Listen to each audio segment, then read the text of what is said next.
शिवोहम। प्रणाम गुरुदेव। शिवोहम। गुरुदेव भगवान श्री चरणों में प्रणाम। शिवोहम। हाँ शिवोहम। शिवम गुरुदेव शिवम। प्रणाम गुरुदेव। शिवोहम। शिवोहम। शिवम चल जी चलो सत्संग कर। शिवोहम। प्रणाम स्वामी श्री चंद्रमा कोटि कोटि प्रणाम शिवोहम। हाँ शिवोहम।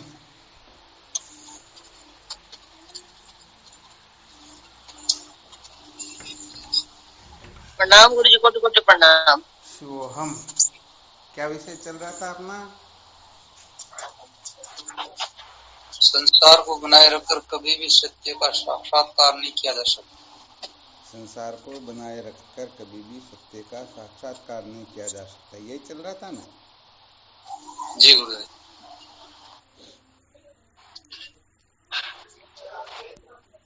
कल क्या सुनाया था इसके अंतर्गत?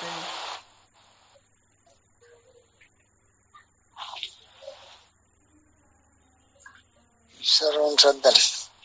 क्या सुनाया?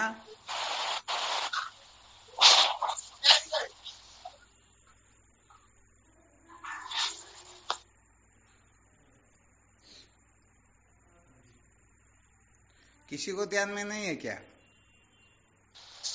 गुरुदेव बताया कि धर्म से संबंधित ही सुनना चाहिए, धर्म का नहीं सुनना चाहिए। वो सुनने पे बताया था। फिर आपने बताया था कि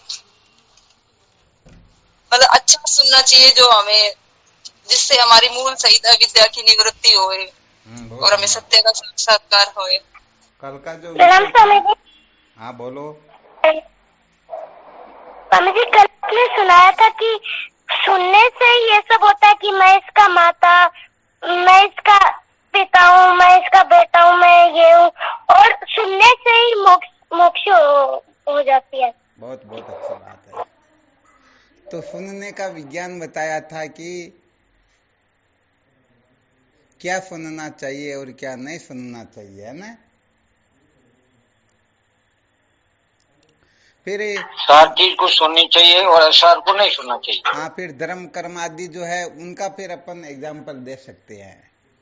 जिस कक्षा में जो है बस उस कक्षा का हमें चित्त लगा करके सुनने का अभ्यास करना चाहिए, और जो विपरीत हो उसका हमें अनादर कर देना चाहिए।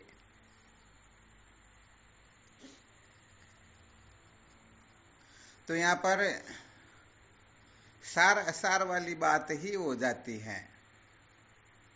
क्या हो जाती है? सार असार क्या? सार असार वाली बात है। अर्थात सार को ग्रहण करना चाहिए और असार का त्याग कर देना चाहिए। यही बताया ना? जी गुरुदेव।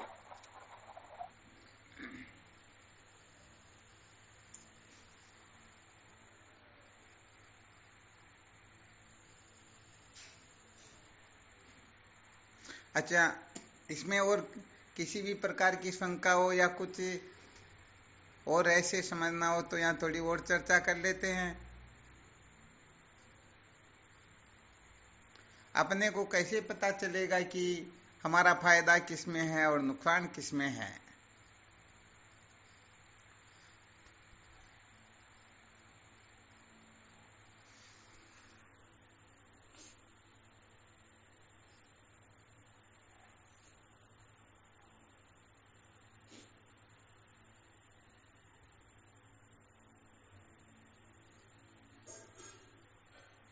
आवाज आ रही क्या?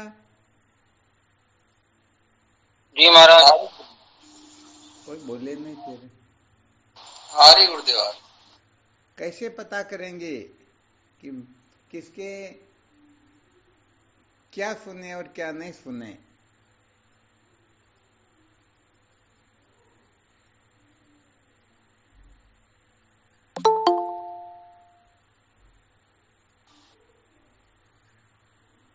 श्रुति सम्मत है वो सुननी चाहिए, और उसे श्रुति सम्मत नहीं है वो नहीं सुननी चाहिए। बहुत अच्छी बात है। अच्छा, श्रुति सम्मत है या नहीं है इसका पता कैसे चलेगा?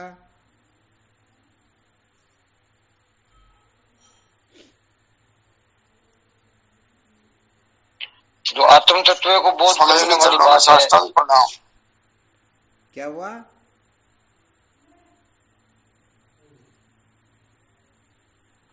जो जीव ब्रह्म के एकत्व की अगर बात करता है तो वो तो श्रुति सम्मत है, और उसके संबंध में बात नहीं करता तो श्रुति सम्मत है नहीं। बहुत बहुत अच्छी बात बताई। अच्छा, यहाँ पर 3 कक्षाएं चलती हैं, कर्म की, उपासना की और ज्ञान की। सर्वप्रथम कर्म कांड होता है, फिर उपासना कांड होता है और फिर ज्ञान कांड होता है। तो जब ज्ञान की कक्षा चलेगी तब तो आप जो कह रहे हैं ना वो बिल्कुल 100% सत्य है।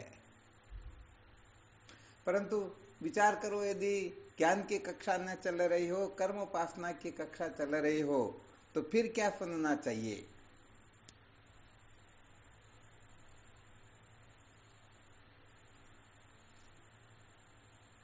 तो जो धर्म संबंधी है वही सुनना चाहिए। अच्छा, और दृढ़ता पूर्वक कहो।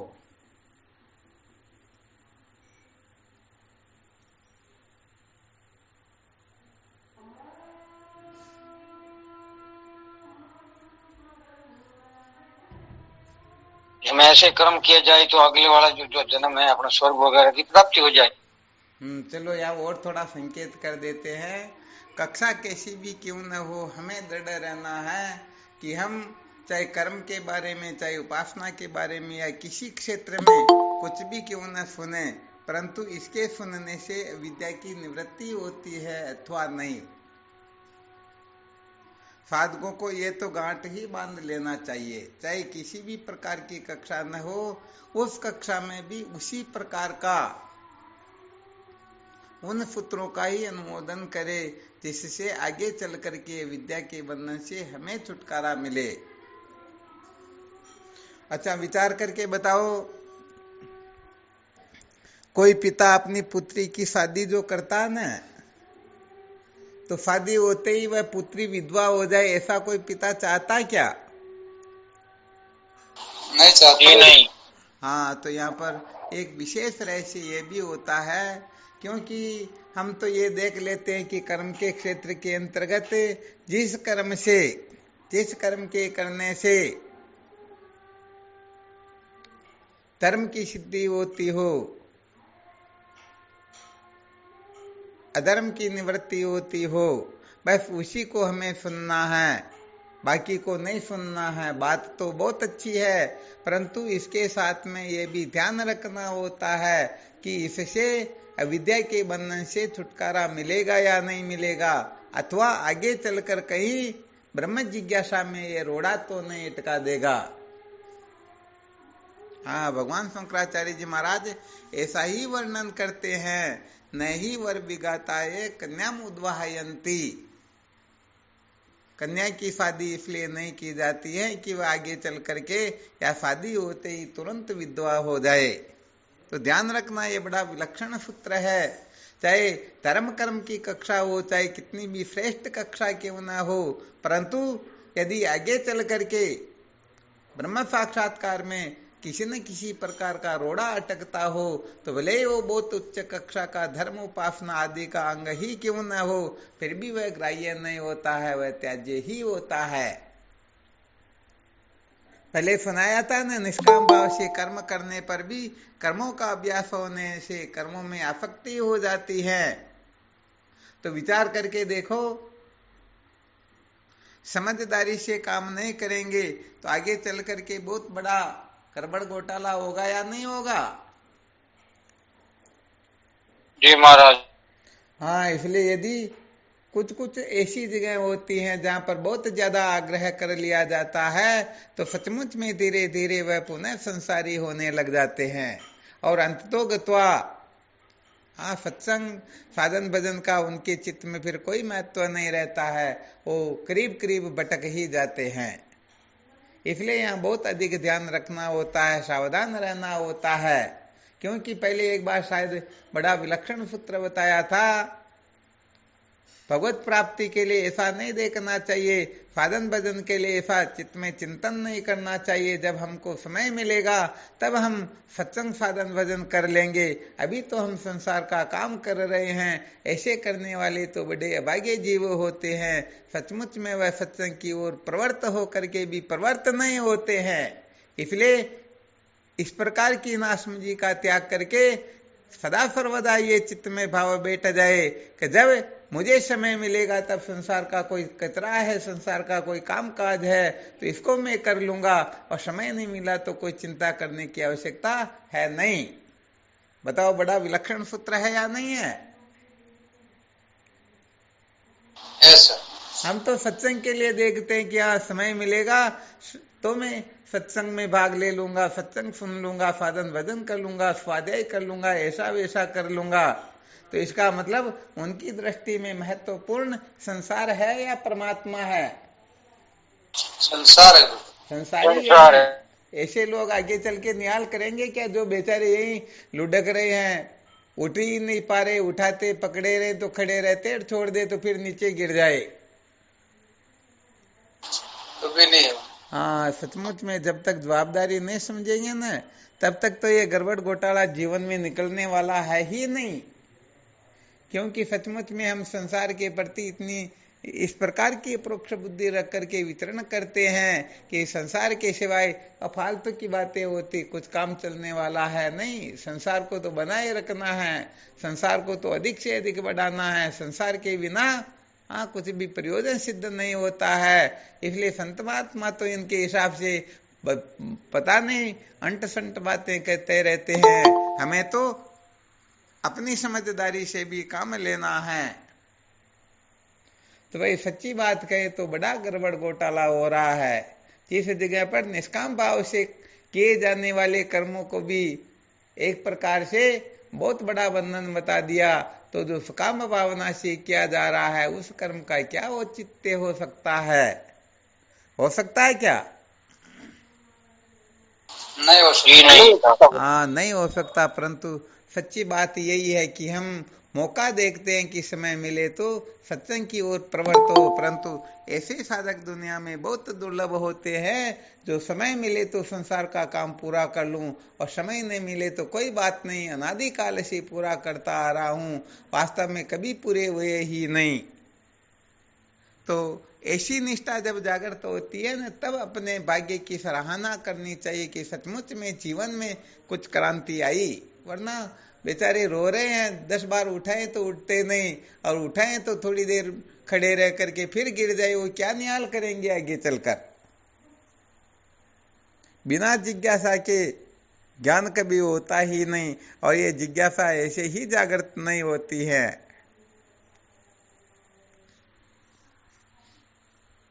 अच्छा, इस जगह पर यह भी थोड़ा अपने को अच्छी तरह से सम्यक प्रकार से निश्चय कर के समस्त क्रिया चेष्टा की ओर प्रवृत्त होना है कि हम प्रसन्न किसको करना चाहते हैं।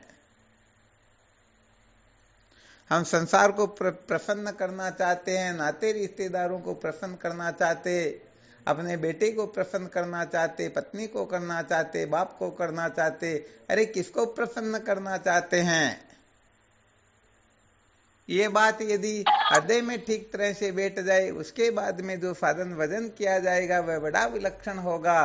परंतु हम प्रसन्न तो करना चाहते नहीं, हमारी घरवाली हमसे राजी रहे, और फिर ब्रह्म विचार करे तो भाई ब्रह्म विचार से तो राजी रहने वाली है नहीं।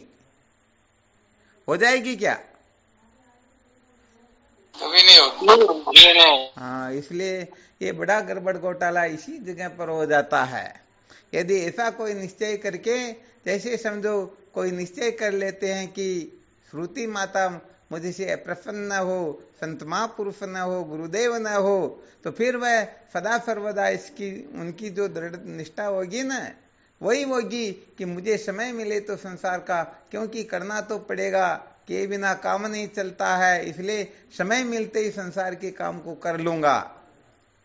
उसकी जो निष्ठा होती है ना, संसार के कामों के लिए आज करे सो काल कर, काल करे सो परसों, जल्दी जल्दी क्या करे जीणो है बरसों। और भगवत प्राप्ति के लिए वह सोचता है काल करे सो आज कर, आज करे सो अब, पल में प्रलय होएगी, बहुरी करेगो कब। कोई ऐसे सूरवीर है क्या अपने ग्रुप के अंतर्गत? हो तो हाथ ऊपर करके दिखो, या कुछ पता तो चले कि समय मिले तो संसार का काम करते, वरना सत्संग साधन भजन को ही 100% महत्व देते हैं।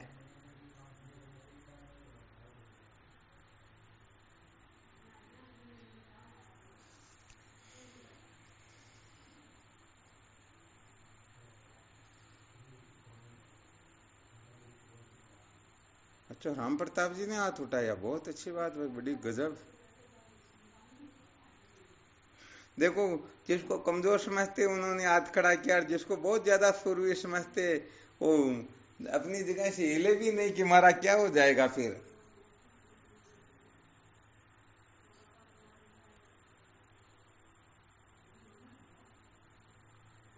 हाँ, फिर भी काम सचमुच में कठिन है। महाराज जी संसार को महत्व दे रहे हैं, क्या हाथ उठे। हाँ, वैसे देखा जाए तो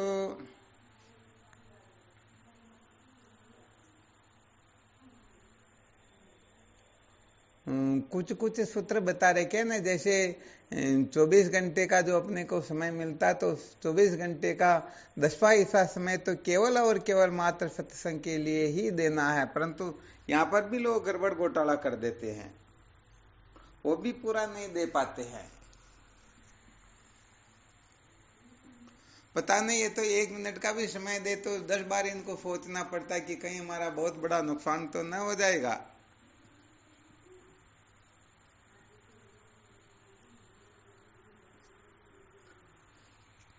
अच्छा, जो खड़ी होने वाली लट जो बन जाते हैं ना, तो फिर संसार में असंभव कुछ होता ही नहीं। वो या तो गोल होने वाली लट होती है, या फिर आगे पीछे से चिपकी हुई लट होती है, वो न्याल नहीं करती ज्यादातर।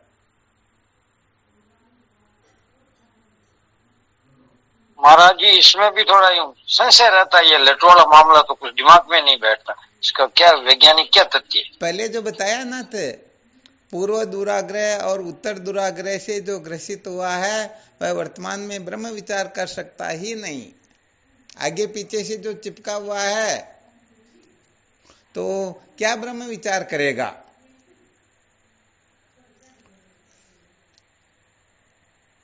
समझो, निश्चय कर ले कि मेरे पास एक दुकान तो है, एक दुकान और लगानी है, पूरे शहर को मुझे ही सप्लाई करनी है, सब मेरी दुकान से सामान खरीदे और मैं ही सब पूरे संसार के अंतर्गत 1 नंबर पर रहूं। तो भविष्य की कल्पना कर ली तो अब दुकान लगाने के चक्कर में पड़े रहेंगे या सत्संग सुनेंगे?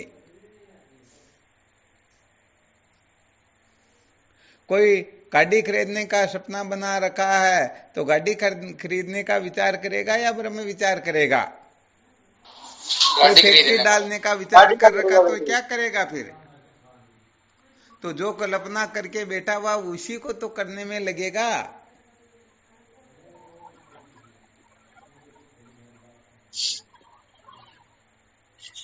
तो यहाँ पर कुल मिलाकर के महत्वपूर्ण बात तो ये होती है, जो देह से, इंद्रिय से, प्राण से, मन से, बुद्धि से लक्ष्य बना करके एक ही वस्तु को पूर्ण रूप से महत्व दे, उस शरीर को भी उनके लिए ही काम में ले, इंद्रियों को भी उनके लिए ही काम में ले, मन बुद्धि जितने भी हैं सारे के सारे उसी वस्तु के लिए लग जाए। अर्थात संकल्प विकल्प हो तो भी उसी वस्तु का, निश्चय करना हो तो भी उसी वस्तु के बारे में, देखना हो तो भी उसको, सुनना हो, सूंघना हो, चखना हो, स्पर्श करना हो, उसी वस्तु के बारे में हो। तो बताओ, समस्त इंद्रियां एकाग्र और अंतर्मुख हो जाती है या नहीं हो जाती हैं?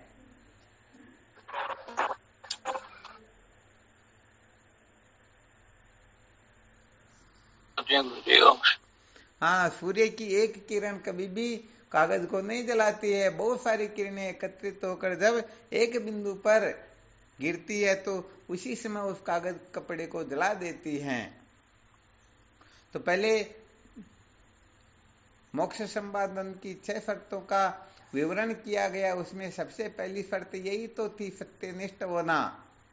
जीवन में जो सत्य है उसी को महत्व दूंगा और किसी को नहीं, इस प्रकार की दृढ़ धारणा का नाम ही सत्यनिष्ठ होना होता है।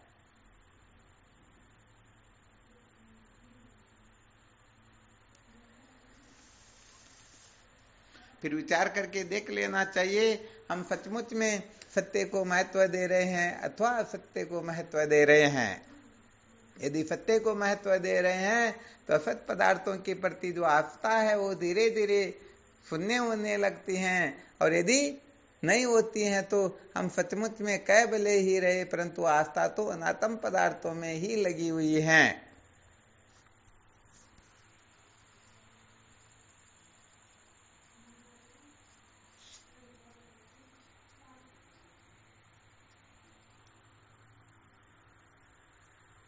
कुल मिलाकर के जब तक संसार को हम आनंद रूप समझेंगे तब तक कितने ही साधन भजन करो, सचमुच में निहाल होने वाले कोई है ही नहीं। अच्छी तरह से इसका रहस्य समझ लेना, क्योंकि हम संसार को आनंद रूप समझ रहे हैं तो उसी को ही पाने की चेष्टा करेंगे ना, इन किन प्रकार ने कैसे भी क्यों ना करो, भावना यही रहेगी ना। जी गुरुदेव। हाँ, तो ये पक्की बात है, यदि हम संसार को दुख रूप अनुभव करते हैं तो न चाहते हुए भी संसार छूटने लगता है, और संसार को आनंद रूप समझ ले तो न चाहते हुए भी संसार की ओर प्रवृत्त होना होता है। तो यहाँ पर मूल में ही गड़बड़ हो रही है, हम आत्मा को आनंद रूप नहीं समझते हैं बल्कि संसार को ही आनंद रूप समझते हैं। इसलिए बारंबार अपनी जो चित्त वृत्ति है वह संसार का ही अनुशीलन करती है, संसार का ही चिंतन करती है, संसार को ही महत्व देती है। जय हो, धन्य हो, धन्य हो। हाँ, तो ये गुप्त सूत्र होते हैं, कोई कितना भी आकाश पाताल जितना क्यों न चिल्लाए, हम तो ऐसे वैराग्यवान है, ऐसे जिज्ञासु हैं, वैसे हैं, परंतु पता चल जाता है कि सचमुच में इनकी स्थिति किस जगह पर है।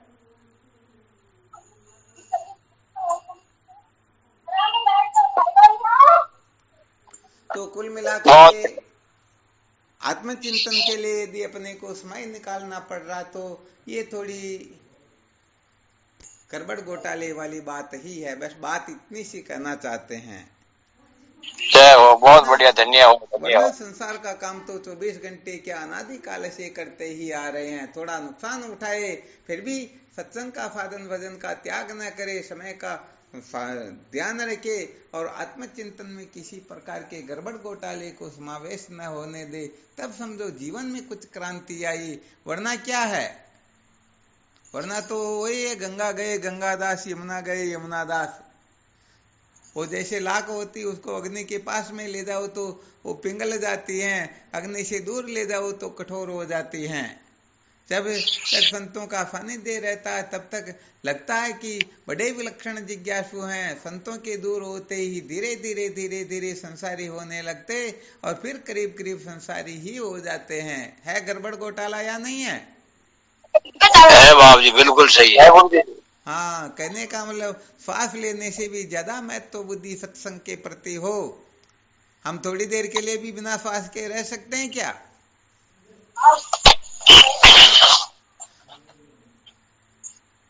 नहीं रहते ना। और रात दिन में 24 घंटे में 21,600 श्वास ले लेते हैं। तो विचार करके देखो अपने कितने श्वास व्यर्थ जा रहे हैं, कितने श्वास सार्थक हो रहे हैं।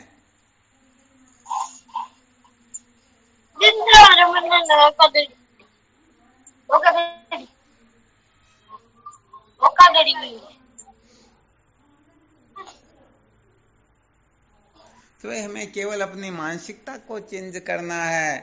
हम अनादिकाल से इस संसार को ही महत्व देकर इनको ही सत्य प्रिय रमणीय समझ करके बावड़े हो रहे हैं। तो अब कुल मिलाकर के सत्संग संत महापुरुषों की कृपा से इस रहस्य को अच्छी तरह से समझ लेना है कि हम जहाँ सुख समझ रहे हैं वहाँ सुख है ही नहीं।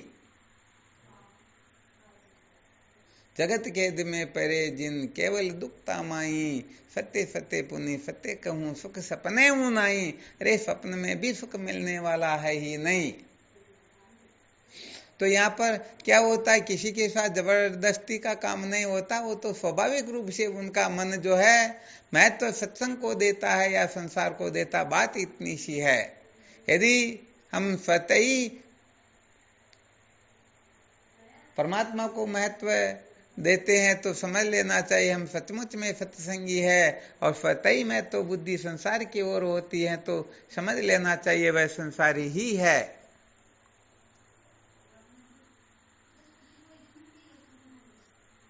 बिल्कुल ठीक ना? जी महाराज जी, बिल्कुल ठीक है। तो कुल मिलाकर के हम कहना इतना ही चाहते हैं कि अपने को पहले ठीक ठीक साधक बना लो, निश्चय कर लो कि हम सचमुच में साधक है। और जो साधक होता है वह साधन भजन को जितना महत्व देता है उतना महत्व संसार को देता ही नहीं।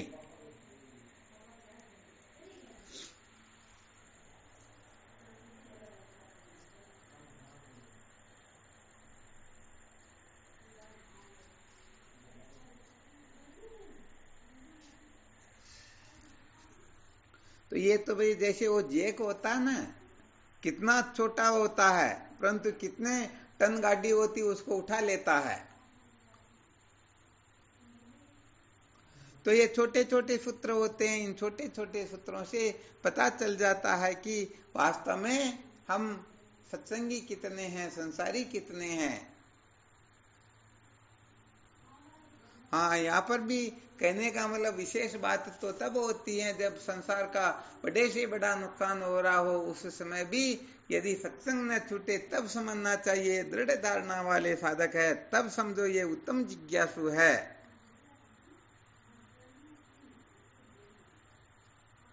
पक्की बात है या नहीं है?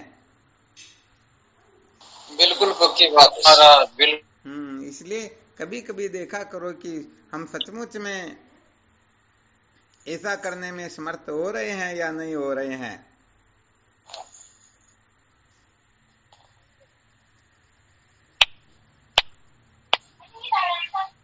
तो और परिवर्तन कुछ करना होता ही नहीं, अंतःकरण में थोड़ा बहुत परिवर्तन करना होता है, न किसी को छोड़ना होता है, न पकड़ना होता है, ना समझी से दुख होता है, समझदारी से मिट जाता है। तो अनादिकाल से अंतःकरण में संसार के प्रति जो वृत्ति बैठी हुई है, जो महत्व बुद्धि बैठी हुई है, हमें सम्यक प्रकार से निश्चय करके इनके असली स्वरूप को समझ करके इस ओर से चित्तवृत्ति को हटाना है, उस ओर से चित्तवृत्ति को लगाना है। ऐसा तो कहते ही नहीं कि आप अपनी चित्तवृत्ति को बिल्कुल ही ठप कर दो, संसार को महत्व न दे करके सत्संग को महत्व देना है, ग्रहण को महत्व न दे करके त्याग को देना है, भोग को महत्व न दे करके योग को देना है, अनात्मा को महत्व न दे करके आत्मा को देना है, जगत को न दे करके जगदीश को देना है। मैं तो बुद्धि तो आपकी ज्यों की त्यों है, न कम ज्यादा थोड़े कर रहे हैं क्या?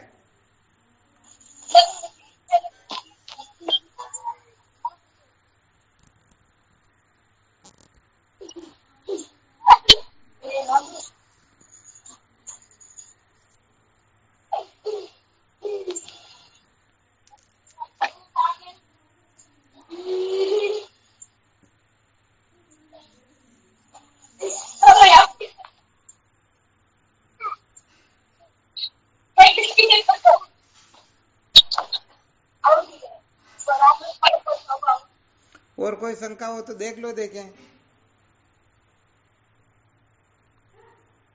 कोई शंका है नहीं महाराज जी।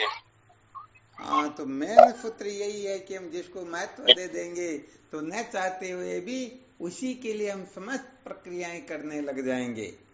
जो क्रिया चेष्टा होगी, क्षण क्षण की क्रिया चेष्टा उसी वस्तु के लिए होगी। बात यहाँ पर यही है कि हम महत्व किसको दे रहे हैं, देना चाहिए या नहीं देना चाहिए, इन सब बातों का विज्ञान समझ करके फिर हमें निश्चिंत होना है। जय हो, ये चार बात बता दी बाप जी, आप तो कोई वो सब कोई बाकी नहीं है। जिनको कल्याण चाहिए निश्चय करो, नहीं चाहिए तो जो चल रहा बहुत अच्छी बात है, और क्या। जय हो, सही बात बाप जी।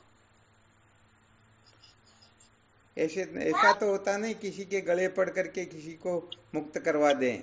मुक्ति की चाहना तो जिज्ञासों में होनी चाहिए, साधकों में होनी चाहिए, तड़पन होनी चाहिए।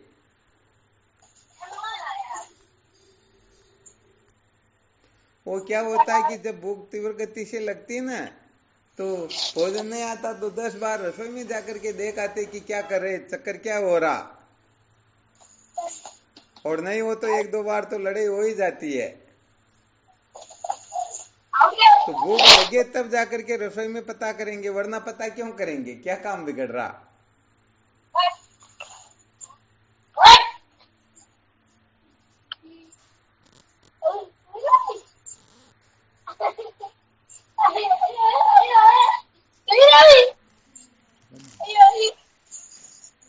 परंतु गुरुदेव हमारी हालत तो ये है कि जब तीर छोड़ देते हैं ना, उसके बाद ध्यान आता है कि गलत छोड़ दिया, उसका क्या करें गुरुदेव? बस बात यही है। तो वो कुल मिलाकर के कहते हैं ना, जैसे जो बीत गया सो बीत गया, तकदीर का शिकवा कौन करे, जो तीर कबान से निकल गया उनका पीछा कौन करे। खैर जो हो गया सो तो हो गया, परंतु उसे शिक्षा तो ले सकते हैं ना। यहाँ बात यही होती कि संसार के लोग कुछ भी नहीं कहे, फिर भी हम संसार के काम को बिगड़ने नहीं देते, 24 घंटे तत्पर रहते। और संत महापुरुष गुरुदेव कह करके भले मर क्यों न जाए, परंतु करेंगे तो अपने मन की ही। तो गड़बड़ घोटाला बहुत ज्यादा हो रहा या नहीं हो रहा?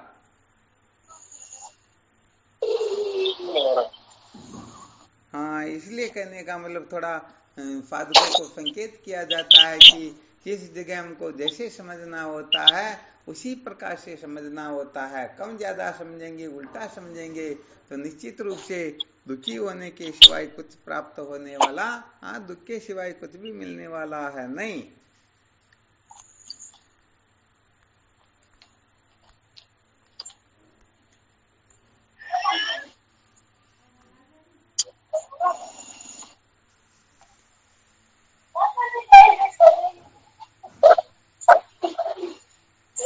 तो कुल मिलाकर के जीवन में कुछ संशोधन करने की आवश्यकता होती है। संशोधन भी किए बिना काम नहीं चलेगा। इसलिए क्या संशोधन करना होता है, किस प्रकार से संशोधन करना होता है, किसकी मर्यादा में रह करके संशोधन करना होता है, अर्थात जागने से लेकर के सोने तक, जन्म से लेकर के मृत्यु तक हमें जो कुछ भी करना होता है उसका विज्ञान क्या है, तरीका क्या है, किस प्रकार से कैसे क्या करना होता है, ये सारी की सारी बातें जब अपने हृदय में प्रतिष्ठित हो जाती हैं तो सचमुच में उनका सारा का सारा जीवन सार्थक हो जाता है, वो कृतार्थ हो जाते हैं, उनकी सारी की सारी खटपट ही मिट जाती हैं।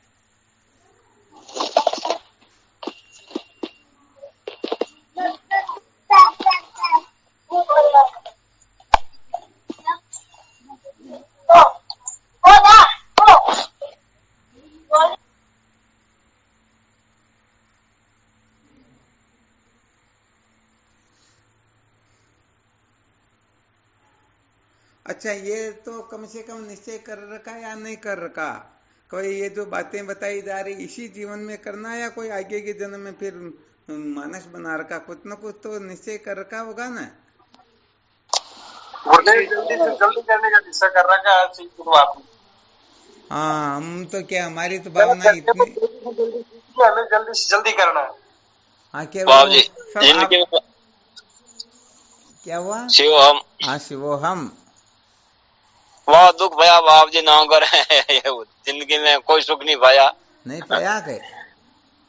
परंतु बहुत सारे लोगों को वो मन में रहते कि नहीं सुख मजा तो मिलेगा ही मिलेगा, अभी आज नहीं तो कल नहीं तो परसों कभी ना कभी तो मिलेगा ही मिलेगा। वो बेचारे अनादिकाल से रोते आ रहे हैं, फिर भी उनको भी निष्ठा नहीं है, अभी तक सच्ची शांति नहीं मिली। उनके मन में बैठा रहता है कि नहीं बिल्कुल कभी ना कभी तो मजा मिलेगा ही मिलेगा।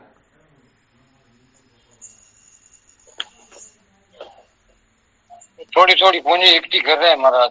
हाँ बिल्कुल। हाँ, जो मृत्यु के एक ही झटके में छूट जाएगी, कोई कुछ पहुंचने वाला नहीं मिलेगा फिर। तनानी बुमो पस्पश्च गोष्ठे भार्याग्रह द्वारी जना शमशाने देश चितायाम परलोक मार्गे कमानु गुगचित्ती जीवो एक है। ये धन यही तरह रह जाएगा। अपने पशु वगैरह है जो बाड़े में बंधे रह जाएंगे, और घर वाली जो होती है ना, वो केवल घर के द्वार तक साथ दे देगी। जना शमशाने, और अपने भाई बंधु जो है वो शमशान तक और शरीर चिता तक साथ दे देगा, अंत में तो अकेले ही जाना पड़ेगा ना फिर।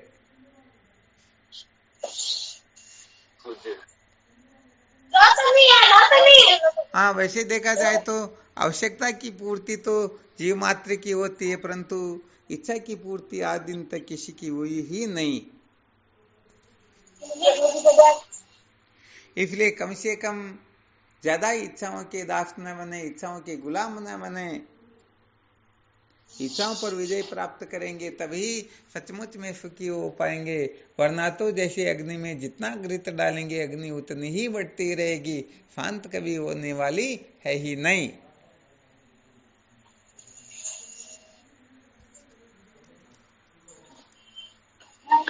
कहते नहीं महाराज जी, बंदा जोड़ ले चाहे कितना ही हीरा मोती, याद रखना कफन में जेब नहीं होती। कफन में जेब नहीं होती, बिल्कुल सत्य बात है। जिंदगी में बहुत कमाया, क्या हीरे क्या मोती, जरा सब्र कर बंदे कफन के जेब नहीं होती। तो ये हीरे मोती का चक्कर दिमाग से निकलता ही नहीं, सत्य बात ही है। होड़ लगी हुई कि हम किसी से पीछे न रह जाए। अरे ये होड़ तो परमार्थ सत्ता में करना चाहिए, सत्संग के लिए करना चाहिए, साधन भजन के लिए करना चाहिए, सत्य के साक्षात्कार के लिए करना चाहिए। ये ओर तो बाकी की योनियों में होती ही रहती, मनुष्य जन्म में तो भगवत प्राप्ति की ओर ही हो सकती है, बाकी की योनि में संभव है ही नहीं। तो कम से कम इस ओर को भी कभी करके देखे ना।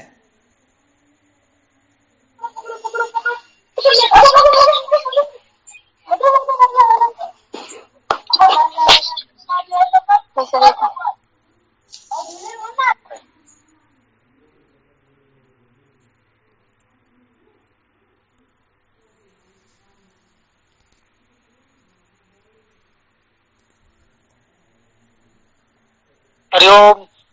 हाँ शिवोहम। दादा मेरा ये पूछना, जब ये भाई मौत तो अपनी निश्चय है। हाँ बिल्कुल ठीक। फिर मौत निश्चय है तो आदमी को ये वैरागी क्यों नहीं हो रहा? अभी बड़ी मौत निश्चय है, जल्दी से जल्दी है जो काम करना कर करा के इस मामले से फ्री होवे। मौत निश्चय, परंतु ये है ना कि मैं नहीं मरूंगा, ये बाकी सब संसार में ये सब मरेंगे, मैं तो मरने वाला हूं नहीं। यह तो हो ही नहीं सके, न मरे, मरना तो सबने पड़ी, राजा रंग फकीर जो है जिन्हें सबने जाना पड़ी। हाँ, परंतु अंगुली जब हम एक अंगुली दूसरी ओर करते तो तीन उंगलियां अपनी ओर इशारा करती, परंतु फिर भी हम यही समझते हैं ना, मैं तो पुण्यात्मा हूं, ये बाकी सब पापी है। यदि सचमुच में ये बात समझ में आ जाए ना, पंचदशीकार विद्यारण्य स्वामी जी महाराज लिखते हैं, मस्तक स्थायी न मृत्यु यदि पश्यति यम जन आहारोपी न रोचते किमु तान्या भूतये। यदि कोई अपने मस्तिष्क के ऊपर मृत्यु को देख लेता है तो उसे भोजन भी प्रिय नहीं लगता, दूसरी विभूतियों की तो बात ही क्या। सही बात है। तो अभी तक हम सचमुच में मृत्यु को जिस प्रकार से स्वीकार करना चाहिए उस प्रकार से स्वीकार नहीं कर पा रहे हैं। और चाहे कोई मानो नहीं मानो, मैंने तो मान लिया भी एक दिन मरना पड़ेगा। हाँ, वो तो जब 50 वर्ष की उम्र हो जाती ना, उनके बाद में शरीर जवाब देने लगता ना, तो अपने आप से वो फिर अंदर से आवाजें आने लगती, भाई अपने को अब कुछ करना है, परंतु बेचारे कुछ नहीं कर पाते उस समय। तो स्वामी जी मौत को तो मानते हैं, परोक्ष रूप से मानते हैं। परोक्ष रूप से मानते, क्या बात, बहुत बहुत धन्यवाद। असली बात ही यही बताई, अपरोक्ष रूप से नहीं मानते हैं। अरे तो बहुत बड़ा साधन हो जाता है यदि कोई समझ ले कि मृत्यु बहुत जल्दी होने वाली है। जो चाहे दो बातन को भूल मत, जो चाहे कल्याण नारायण के मौत को दूजे श्री भगवान। तो बताओ, मौत को याद रखने वाला कभी इधर उधर हो सकता है क्या? नहीं होता। हाँ, व्यवहारिक सत्ता के अंतर्गत वह 1% भी गड़बड़ नहीं करेगा, बल्कि सदा सर्वदा सत्य कहे तो जिनको मृत्यु का भय हुआ और जो मृत्यु के मुख से बचने के लिए जिन्होंने महापुरुषों का सानिध्य किया, सचमुच में आज वो ऐसे महान हो गए कि उनके मुकाबले कोई विद्वान ही नहीं हुए, ऐसे हो गए। अब अपने को तो कोई मृत्यु का भय है नहीं। ये तो बहुत अच्छी बात है कि मजे लेने के लिए नहीं सुन रहे, वरना ज्यादातर गड़बड़ घोटाला यही हो जाता कि भगवान राजी हो जाएंगे, यमराज राजी हो जाएंगे, सत्संग सुनने से हमको नरक में नहीं डालेंगे, बात इतनी सी होती। तो ये बावड़े लोगों के लिए वेदांत विचार थोड़े होता। हाँ, यहाँ पर तो बताया गया है ब्रह्मलोक लो भोग जो चय सवन को त्याग, ब्रह्मादि स्थावरांतेषु वैराग्यम विशेषवनु, अर्थात ब्रह्मलोक तक के भोगों से जिनको वैराग्य होता है।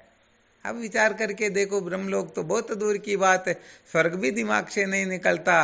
अरे स्वर्ग को के लिए तो क्या कहे, संसार के पदार्थों को पाने के लिए 24 घंटे पागल हुए रहते हैं, तो क्या उनको ब्रह्मलोक से वैराग्य हो जाएगा क्या? कभी नहीं होगा। हाँ, इसलिए कहने का मतलब है, करें तो क्या करें, ये अपनी बुद्धि ना अपने को इतना अस्पष्ट कर देती कि हमारी जो जानकारी, हमारी जो बुद्धि है निर्णय लेती, ऐसा निर्णय तो संसार में कोई ले पाता ही नहीं। हम जो सोचते, हम जो करते हैं, यही परम सत्य होता है। इसको हमें करते ही रहना, इसको त्याग देंगे तो संसार में हमारी फजीती हो जाएगी, हमारा पतन हो जाएगा, पता नहीं हमको नरकों में भी स्थान नहीं मिलेगा। तो अब बताओ, ब्रह्म विचार प्रवेश करेगा क्या?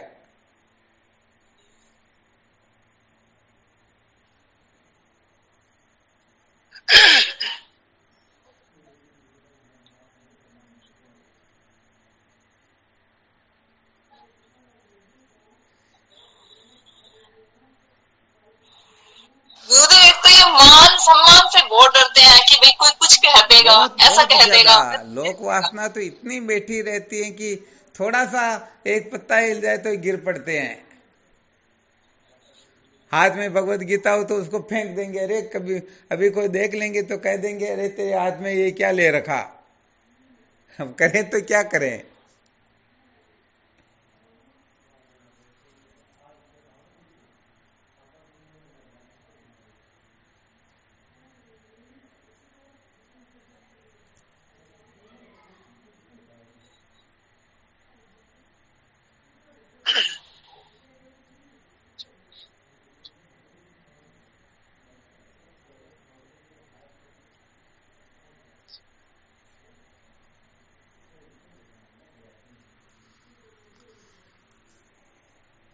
तो हम केवल मात्र मन बुद्धि को महत्व दे करके, इंद्रियों को महत्व दे करके, संसार को महत्व दे करके ही सचमुच में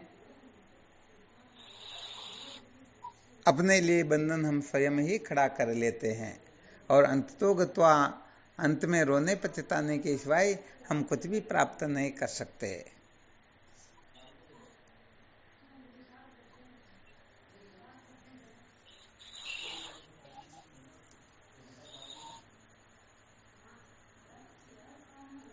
तो गुरुदेव, हर दवाई मतलब हर बीमारी की दवाई है? हाँ बिल्कुल है ना, हर बीमारी की दवाई है। तो फिर ये मन बुद्धि ने काबू करवा में, अरे यहाँ की इनकी दवाइयों का तो प्रतिदिन चिंतन मनन चल रहा, परंतु कोई काम में ले तब न। हमेशा यही सूत्र बताए जाते हैं, प्रतिदिन एक नया सूत्र होता है कि इस सूत्र से नहीं तो इससे, इसे नहीं तो इसे, हम अपने मन को वश में करें, परंतु चाहते ही नहीं है। यदि चाहना बना लेंगे तो इसकी क्या ताकत है कि अपने से कोई ज्यादा पावरफुल थोड़े ही है मन। हमने इसको ज्यादा छूट दे रखी, इसलिए पता नहीं ये आकाश पाताल करता, वरना इसकी क्या औकात है। परंतु हम अपनी सत्ता को समझते नहीं, हम अपने को कमजोर समझते हैं। जब अपने वास्तविक स्वरूप का बोध हो जाता तो मन का आता पता भी नहीं चलता। मन नाम की चिड़िया समझो होती ही नहीं, फिर तो बंध्या पुत्र के समान हो जाता है। परंतु हम अपने को कमजोर समझ करके जब इसको बहुत ज्यादा पावर दे देते हैं ना, तो फिर ये अपना मजा लेना शुरू कर देता, फिर अपने को नचाने लग जाता है। हाँ, तो अपने को जान करके देखो मन की क्या ताकत है कि अपने को इधर उधर कर दे। सही बात है बाबू।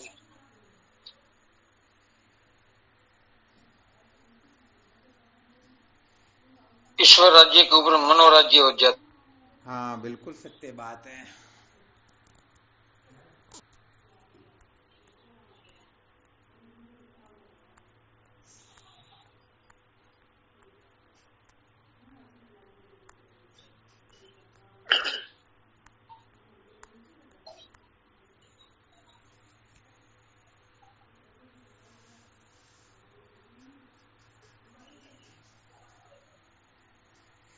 कुल मिलाकर के शास्त्रों की मर्यादा में रह करके जो विचरण करता है निश्चित रूप से कृतार्थ हो जाता है। जैसे नदी जब तक दो किनारों के बीच में चलती है या दो किनारों के मध्य में जो चलेगी वह नदी ही समुद्र में मिल पाएगी।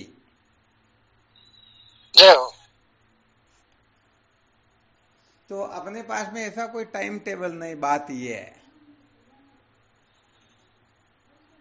सत्संग के लिए तो बोले हम सोच लेते बस हम मेरे को आज 5 मिनट का ही टाइम है वरना मुझे टाइम नहीं है, परंतु संसार के लिए कोई टाइम टेबल नहीं कि इतने बजे से इतने बजे तक या इतने घंटे या इतना ही मैं संसार का काम काज कर पाऊंगा, बाकी समय में बिगड़े तो बिगड़े, रहे तो रहे, मेरे को क्या करना।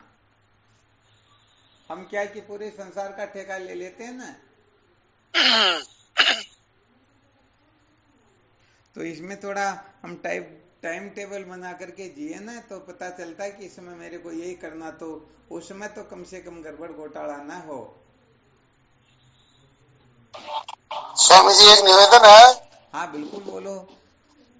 आपका टाइटल है कि अद्वैत विचारी जीवन का सार। हाँ, वेदांत विचारी जीवन का सार है। हाँ, वेदांत विचारी। हम मेरे को ऐसा लग रहा है विचार नहीं करते, विचार सत्संग सुनी और छोड़ देते। बिल्कुल सत्य बात। ये जरूर पता शायद 2-4 साधक ऐसे रहे होंगे जो सत्संग के कुछ समय तक विचार करते होंगे, वरना सब छुट्टी मिलते जैसे बच्चे घंटी लगते बगते ना मजा आ गया। हाँ वास्तव में विचारी। बिल्कुल विचार नहीं करेंगे तो कुछ भी होने जाने वाला नहीं है। विचारी प्रतिबंधक है हमारे। हाँ, कितना भी बड़ा खतरनाक काम क्यों ना हो, परंतु सत्संग पूर्ण होते ही 5, 15, 20 मिनट के लिए, आधे घंटे के लिए हम एकांत में बैठ करके सोचते मनन थोड़े करते हैं क्या। हम तो तुरंत संसार के काम में लग जाते हैं। तो फिर क्या होगा, जिसका जो कुछ करेंगे तो अपना चिंतन जहां पर होगा उसी चित्त जहां होगा उसी का तो चिंतन होगा।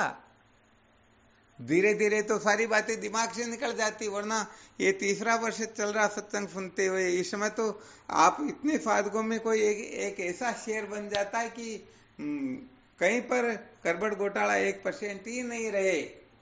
बड़े बड़े विद्वान भी उनसे निष्ठा प्राप्त करते या समझते कि भाई इस जगह पर क्या है क्या नहीं है, परंतु गड़बड़ हो रही तभी तो इस प्रकार से पारंगतता नहीं हो रही है।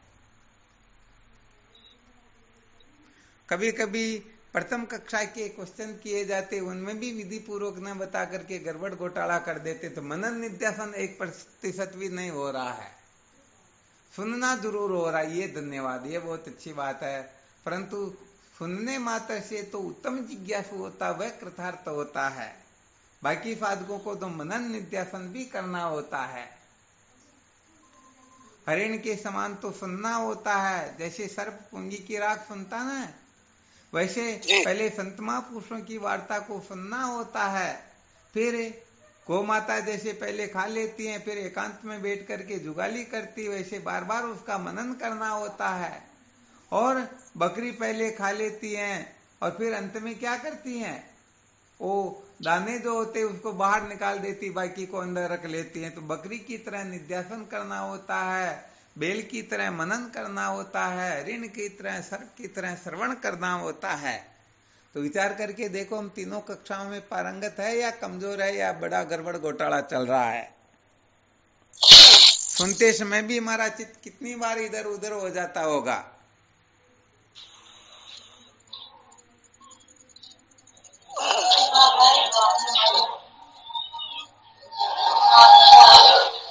तो मृगा ज्यों श्रवण करे, मनन बेल समझान, बकरी ज्यों नित्यासन करे,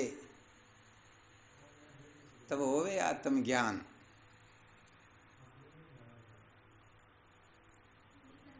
ये सारी की सारी विद्या महापुरुषों ने बता रखी। हमें तो केवल वो बना बनाया हलवा खा करके भूख मिटाना, परंतु ये भी नहीं खा सके तो बड़ा फिर गड़बड़ घोटाला है।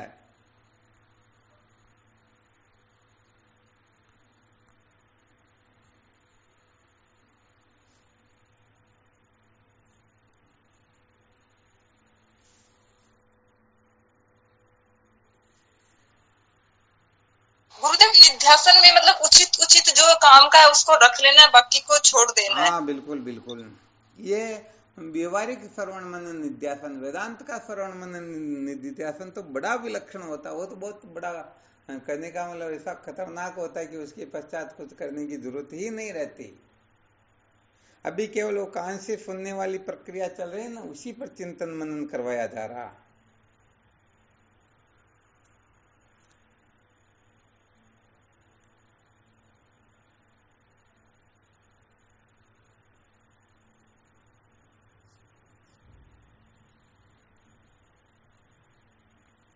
चलो ठीक, फिर करो साधन भजन, है ना।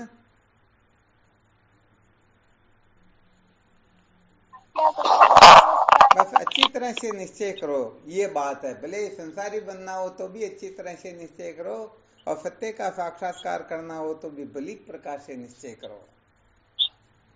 और निश्चय करने के बाद में अपनी निष्ठा को, अपने निश्चय को कमजोर नहीं होने देना, नीचे नहीं उतरना है। इसमें सुख मिला ही नहीं बाबू जी 50-60 साल में, अब क्या है? हाँ, नहीं मिला, वास्तविक बात यही है। परंतु बहुत सारे लोगों को फिर भी रहता न, क्या करें, बड़ा खतरनाक काम है ये। तो अंत में सच्ची बात कहें तो इतना पछतावा होगा जिसका कोई वर्णन नहीं कर सकता, कि उस समय हमको इस प्रकार की सत्संग सुनने को मिलती, परंतु उस समय तो हम रोते रहे, मौज मस्ती मनोरंजन के चक्कर में पड़े रहे। परंतु अब क्या हो सकता, कुछ नहीं हो सकता है। परम पछतावा होगा। हाँ, बहुत ज्यादा पछतावा होगा। वो वैसे देखा जाए तो जिनको विवेक वैराग्य ही नहीं है, जिनके जीवन में समाधि जागृत नहीं, उनके लिए तो बेचारों के लिए क्या कहे, वो तो अपने प्राकृत स्वभाव के अनुसार प्रवर्त निवर्त हो रहे हैं। परंतु जिनके अनंत जन्मों के पुण्य परिपक्व हुए और उनको वेदांत विचार की ओर प्रवृत्ति हुई, और ऐसा समझे तो उनको ऐसे गुरुदेव का, ऐसे महापुरुषों का सानिध्य प्राप्त हुआ, और फिर भी कहने का मतलब महामूर्खता करते, तो उनके जैसे नीच नराधम संसार में फिर कौन है। जय हो, जय हो। हाँ, तो ये कहने का मतलब अपना कोई बड़ा पुण्य था, उस पुण्य के प्रताप से सब कुछ संभव हो पाया। परंतु अब भी यदि हमारी आंख न खुले तो फिर जन्मों और मरो और कोई इलाज ही नहीं है।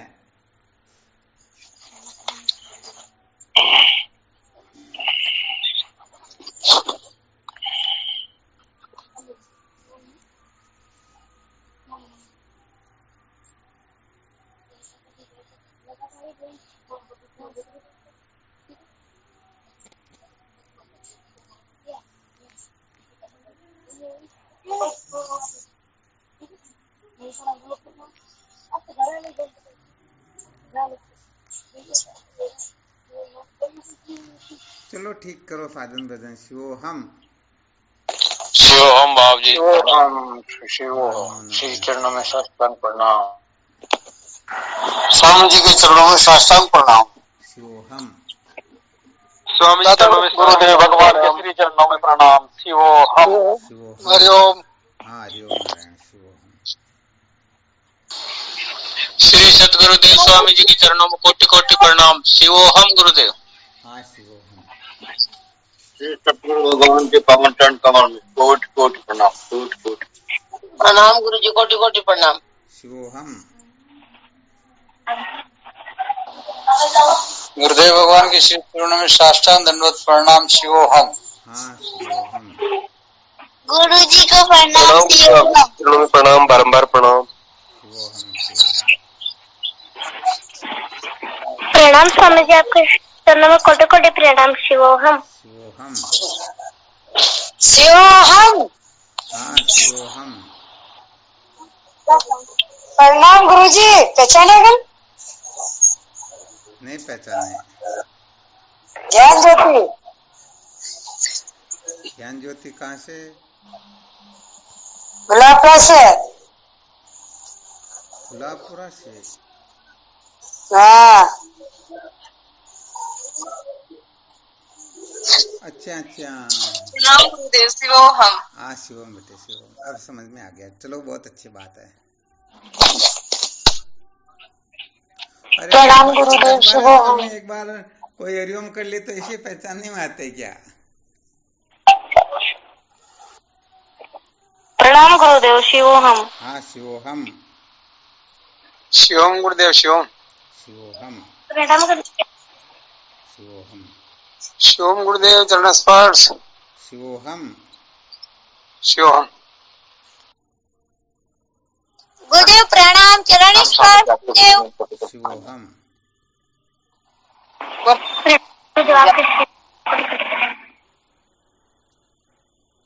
प्रणाम स्वामी जी, आपके श्री चरणों बारंबार जय हो, आपकी जय हो। मुझे आपके चरणों में शिवोहम। हाँ शिवोहम। प्रणाम स्वामी जी, शिवोहम। हाँ शिवोहम। शिवोहम। शिवोहम। शिवोहम।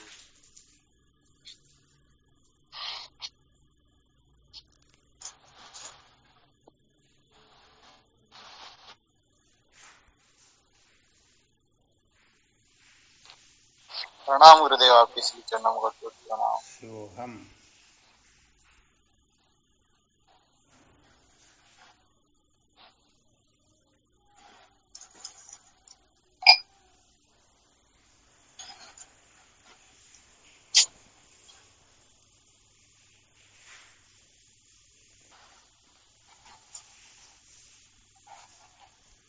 चलो नानी बच्चा हाँ चला या अपन चला ना।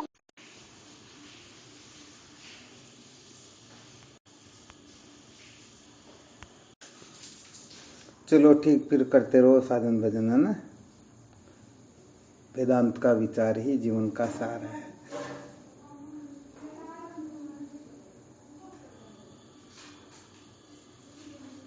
शिवोहम।